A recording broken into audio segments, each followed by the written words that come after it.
Hello, good morning, everybody. Welcome to Mad Nice Morning. I'm Ray Rockburn, your host with the most.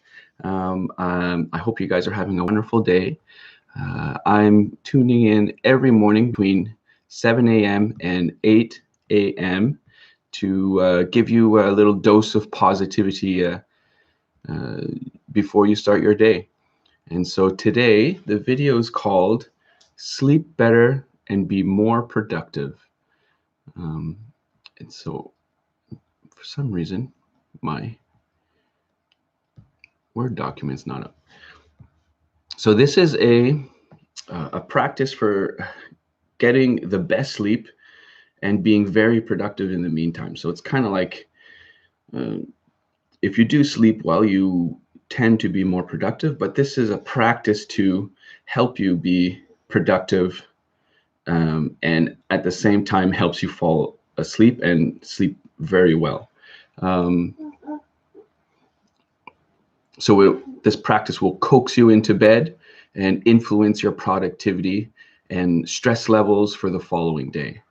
Um, so before I go into it, I encourage you, if you like the content, please like and subscribe and hit the bell. As I mentioned, I'm here between 7 and 8 a.m.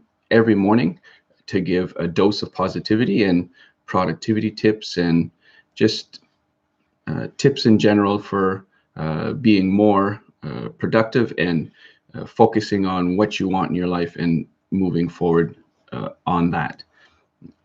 So I put this sleep hack uh, together. I sort of made it up myself, but it's because I heard an interview from this gentleman. He's a speaker and a healer. His name is Dr. Joe Dispenza. And in this video, I'm going to add the link in the description. But he talks about how what changed his whole life and his whole career. He had gotten into a bicycle accident, uh, um, I think in his 20s, and he essentially broke his spine in many different areas. In many, like all, he smashed his spine. He was bedridden and hospitalized, and the medical team offered to uh, uh, sort of fuse his spine together with metal rods and bars, and he had refused. And so everyone was stunned because it would be the only way he would ever walk again. But the consequences of having this metal spine basically would be pain for the rest of his life, and it might not even function that well. And so this guy was a chiropractor, as it was his medical practice, and so he knew the structure of the body very well, the skeleton and the function of the organs, and he also studied the mind-body connection, and he knew that there was a way for the body to heal itself. Um, uh, and so what he did, he said, no way, I'm not getting this surgery. I'm going to try and heal myself before. And so the way he explained he tried to heal himself is he would visualize his skeleton from toes to head. He would reconstruct every single bone in his body bit by bit through a visualization or a meditation, through a trance, really. And he would over and over and over, he would try and reconstruct it without being distracted.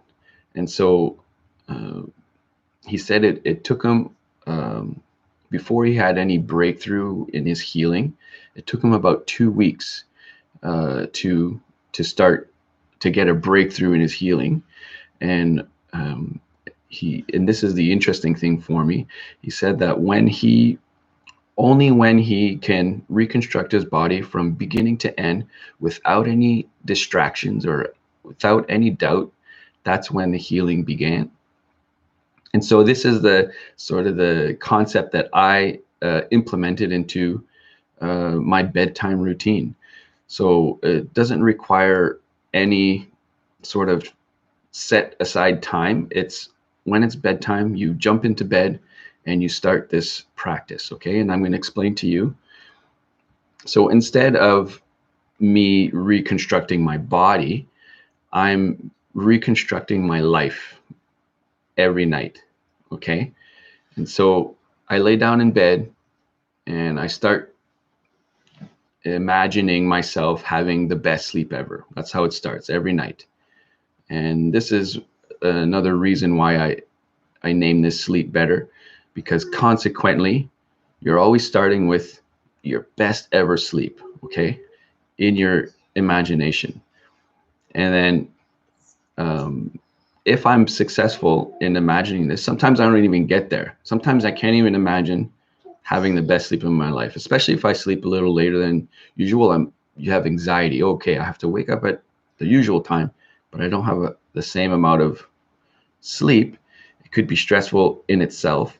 So really, especially when I'm going to bed late, this practice helps me sleep well, even if I go to bed late. So first step, imagine yourself sleeping very, very well. And then if I can't get there, I restart. Imagine it's sort of like a trance, okay, or I don't know, hypnotism. And then once you successfully have a good sleep in your visualization, you move on to the next step. You wake up refreshed, ready to go. Okay. Sometimes you can't imagine yourself doing that. But if you do, you move on to, okay, what's my usual morning routine? You visualize that. And it's an emotional thing.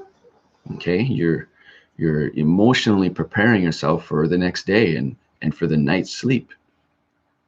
And then if you succeed with your morning routine, you imagine yourself with your family and at breakfast and having a great morning.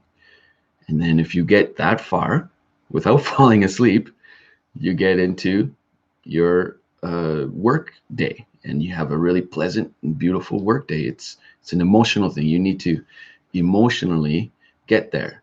And then once you get there, I've gotten as far as a whole week of reconstructing or constructing my life in advance. Okay. And that's those nights where you can't sleep. Well, you keep on working on your future.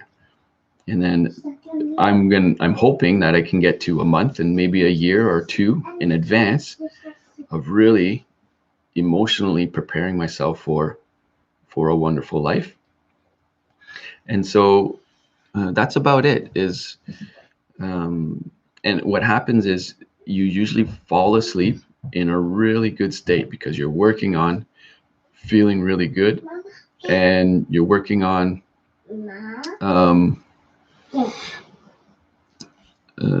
working on your emotions. So the concept is you're sort of filling in your emotional grid. Okay, I don't know. That's a concept from Abraham Hicks, but it's something I didn't understand until I practiced this. And you need to emotionally be ready for your future, sort of thing. Okay, so let me know in the comments. I recommend you guys try this. Try it out for a week and see how it affects you. And when you see that there's changes in your life, I want you to come back and give me some comments. Let me know how it's working out for you. And I appreciate everyone tuning in live every morning. And I hope you guys have a wonderful day. Make sure you like, subscribe, and hit the bell so that you're notified every morning when I'm coming on. Okay? Thank you very much, everybody, and have yourself a wonderful day.